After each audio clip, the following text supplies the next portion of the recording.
समस्त उत्तर प्रदेश के सम्मानित प्यारी जवानों एवं प्यारी महिलाओं, जय हिंद जय भारत। मैं आज समस्त उत्तर प्रदेश के प्यारी जवानों को अवगत कराना चाहता हूं कि जो आप समस्त उत्तर प्रदेश के जवान एक हमारे महेश चंद फिरोजाबाद जो समस्त उत्तर प्रदेश के जवानों को भ्रमित और गुमराह करके और माननीय उच्च न्यायालय हाई कोर्ट इलाहाबाद के फर्जी आदेश बनाकर ग्रुपों में फॉरवर्ड करके समस्त उत्तर प्रदेश के जवानों को गुमराह करने का कार्य पूरी टीम के इशारों के द्वारा किया जा रहा है। तो प्रिय जवानों, आज मैं महेश चंद फिरोजाबाद से कहना चाहता हूं कि आप उत्तर प्रदेश के प्यारी जवानों के साथ खिलवाड़ करना बंद कर दीजिए और जो आपने अवमानना याचिका का जो सरकारी अधिवक्ता या याचिकाकर्ताओं के अधिवक्ता के द्वारा लिखा हुआ जो ग्रुपों में ये फॉरवर्ड किया है, ये ना तो न्यायालय का कोई आदेश है जिससे आपने इससे डालकर समस्त उत्तर प्रदेश के जवानों को गुमराह करने का कार्य किया है। क्योंकि प्रिय जवानों, मैंने पहले भी बोला था और आज भी बोलता हूं कि इस अवमानना याचिका से किसी भी उत्तर प्रदेश के जवानों का भला और कल्याण नहीं होगा। केवल समस्त उत्तर प्रदेश के जवानों को समान कार्य का समान वेतन पुलिस आरक्षी के बराबर प्राप्त होगा तो स्पेशल अपीलों के माध्यम से होगा। लेकिन प्रिय जवानों, जिस प्रकार महेश चंद फिरोजाबाद पूरी टीम के इशारों पर कूदते हैं और जवानों को भ्रमित गुमराह करने वाले मैसेज ग्रुपों में फॉरवर्ड करते हैं, तो महेश चंद फिरोजाबाद से मैं कहना चाहता हूं कि आप जैसा कोई भी निकम्मा इस पीआईडी विभाग में जवान नहीं है। इसलिए आपको अगर शर्म बची हो आज, तो आप चुल्लू भर पानी में डूब मरो जाकर। क्योंकि प्रिय जवानों, आज जब दिनांक 12 जनवरी 2026 को अवमानना याचिका 565 पर माननीय उच्च न्यायालय हाई कोर्ट इलाहाबाद में सुनवाई हुई, जिस पर अवमानना याचिका के याचिकाकर्ताओं को और अवमानना याचिका के अधिवक्ताओं को जानकारी थी और अवमानना याचिका के अधिवक्ता महोदय न्यायालय को बता रहे हैं कि हमारे याचिकाकर्ताओं को कोई भी फूटी कौड़ी का भुगतान नहीं किया गया है। तो आप पहले से इस बात पर तैयार थे। तो आज दिनांक 12 जनवरी 2026 को जब सरकारी अधिवक्ता महोदय ने दिनांक 21 जनवरी 2026 में भी विवरण दिया कि हमने याचिकाकर्ताओं को दिनांक 28/5/2025 के आदेश का पालन करते हुए भुगतान कर दिया गया है, जिस पर आज सरकारी अधिवक्ता महोदय के द्वारा अपना हलफनामा शपथ पत्र लिखित रूप में न्यायालय के समक्ष प्रस्तुत किया है कि हमने दिनांक 1/4/2025 से याचिकाकर्ताओं का भुगतान होम गार्ड के बराबर कर दिया गया है। तो आपको मालूम है कि जो हलफनामा दाखिल होगा सरकार की तरफ से, तो आपको पहले ही उसकी तैयारी करके अपना काउंटर हलफनामा तैयार करके माननीय न्यायालय के समक्ष तैयारी के साथ खड़ा होना चाहिए था। जब सरकारी अधिवक्ता महोदय द्वारा अपना हलफनामा दाखिल किया गया था, तो आप तुरंत उसी अपने हलफनामा को दाखिल करते हुए तुरंत बहस करने की तैयारी कर लेते।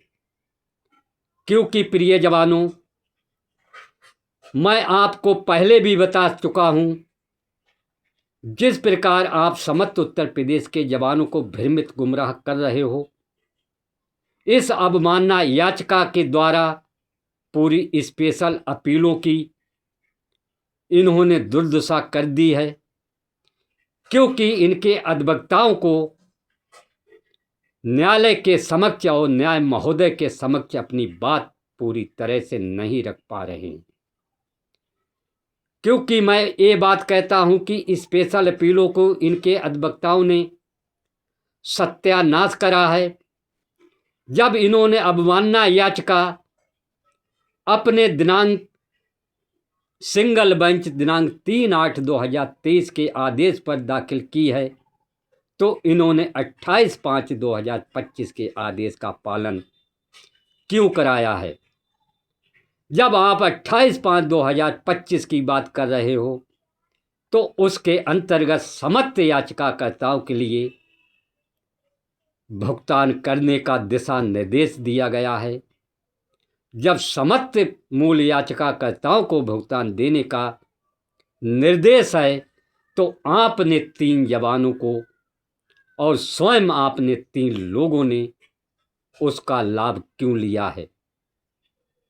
इसलिए प्रिय जवानों, मैं आपको फिर अवगत कराना चाहता हूं कि जिस प्रकार महेश चंद फिरोजाबाद समस्त उत्तर प्रदेश के जवानों को पूरी टीम के साथ मिलकर भ्रमित और गुमराह कर रहा है, और उसको अभी न्यायपालिका की विधि कार्रवाई और न्यायपालिका की गाइडलाइन को पता नहीं है, और लंबे लंबे मैसेज लिखकर समस्त उत्तर प्रदेश के जवानों को गुमराह करने का कृत कार्य कर रहा है। इसलिए मैं प्रिय जवानों, समस्त उत्तर प्रदेश के जवानों से कहना चाहता हूं और कहता चला आ रहा हूं कि जिस प्रकार मैन इंजन 633 सरकारी अधिवक्ता श्री सुधीर कुमार के इशारों के द्वारा बनाई गई है, और जिस प्रकार 15/27 का जजमेंट 28/29 पर सरकारी अधिवक्ता सुधीर कुमार द्वारा सुनवाया गया है, ऐसा ही कार्य आपके साथ फिर षड्यंत्र रचा जा रहा है। और मैं ये भी बताना चाहता हूं कि अवमानना याचिका से किसी भी उत्तर प्रदेश को लाभ प्राप्त नहीं होगा, और ना ही अवमानना याचिका से स्पेशल अपीलों पर कोई भी दबौरी नहीं है। क्योंकि जो पत्र ए डाला गया है, इसमें स्पष्ट लिखा हुआ है, पढ़ लीजिए, कि केवल मात्र अवमानना याचिका के केवल 3 याचिकाकर्ताओं का अमर सिंह और अन्य 2 के लिए भुगतान करने की बात कोर्ट पर पूरा ध्यान इस बात पर है कि 3 लोगों का पैसा भुगतान किया गया है कि नहीं किया गया। इसलिए इस अवमानना याचिका से किसी भी उत्तर प्रदेश के जवानों को लाभ प्राप्त नहीं होगा। अवमानना याचिका से केवल समस्त उत्तर प्रदेश के जवानों को गुमराह किया जा रहा है।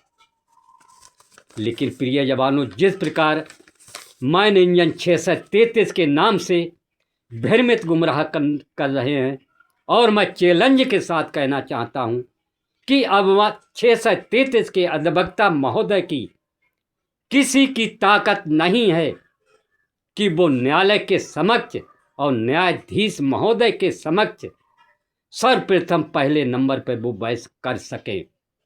इसलिए स्पेशल अपीलों को लंबित खींचा जा रहा है, और जो स्पेशल अपीलों को शीघ्र से शीघ्र फाइनल कराने की कोशिश और पैरवी की जा रही है, उसको ये महेश चंद फिरोजाबाद सबसे प्यारी जवानों में से गद्दार जवान केवल समस्त उत्तर प्रदेश के जवानों को गुमराह करके केवल मेरी टांग खींचने का कार्य कर रहा है।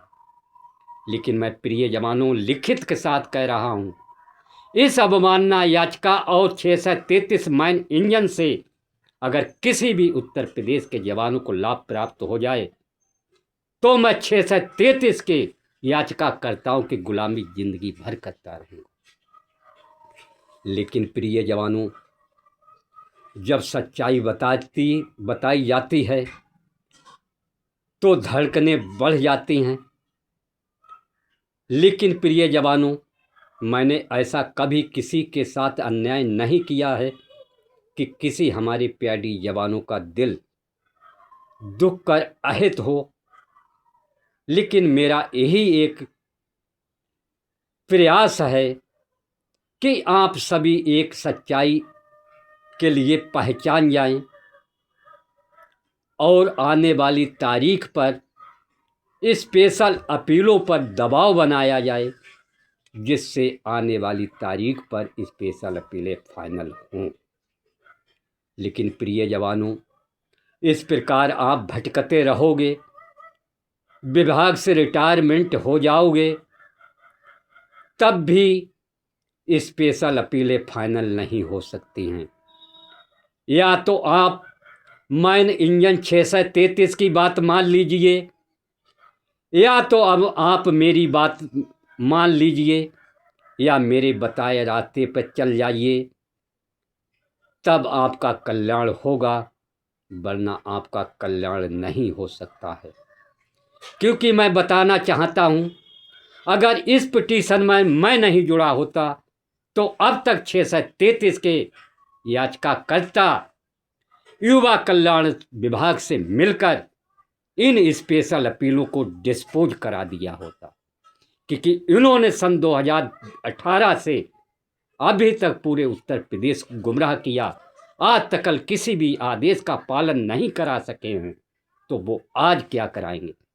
जो भी स्पेशल अपीलें आज जिंदा हैं वो 629 शमशेर अहमद के ही कारनामों से जिंदा चल रही हैं। नहीं तो ये स्पेशल अपीलें अमर सिंह सोमवंशी जी के द्वारा डिस्पोज कराकर अब तक इनको समाप्त करा दिया जाता है।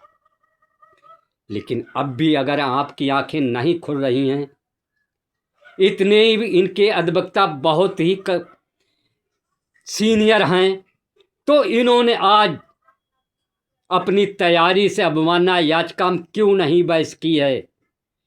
क्यों सरकार और न्यायालय से 1 माह का समय अवमानना याचिका में लिया है?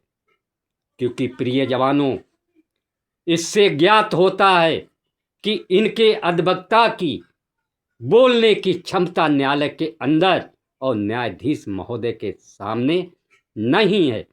इसलिए इस अवमानना याचिका पर 1 माह का समय लिया गया है। अगर आज आप पूरी तैयारी के साथ जाते, तुरंत अपना सप्लीमेंट्री दाखिल करते और तुरंत अपनी बहस करते। इसलिए प्रिय जवानों, मैं आप समस्त उत्तर प्रदेश के जवानों से यही निवेदन करबद्ध प्रार्थना करना चाहता हूं कि अब भी आपके पास बहुत ही समय बचा है। केवल सच्चाई की रास्ता चुन लीजिए और जो आपका भविष्य अंधकार में जा रहा है उससे आप बच जाइए।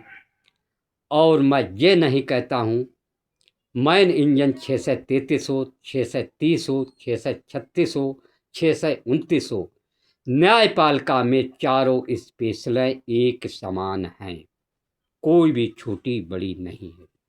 इसलिए प्रिय जवानों, आप कोई भी भ्रमित और गुमराह मत होना और इस महेश चंद फिरोजाबाद से बिल्कुल पूरा उत्तर प्रदेश जवान सतर्क हो जाए, क्योंकि इस महेश चंद के द्वारा पूरे उत्तर प्रदेश की नैया डूब गई है और पीआईडी विभाग का सर्वनाश हो गया है। यही मैं समस्त उत्तर प्रदेश के जवानों को धन्यवाद। जय हिंद, जय भारत, वंदे मातरम। शमशेर अहमद, प्रदेश अध्यक्ष। क्योंकि मुझे मालूम है कि मेरी वीडियो डालने से अच्छों को दिल की धड़कनें बढ़ जाती हैं। धन्यवाद।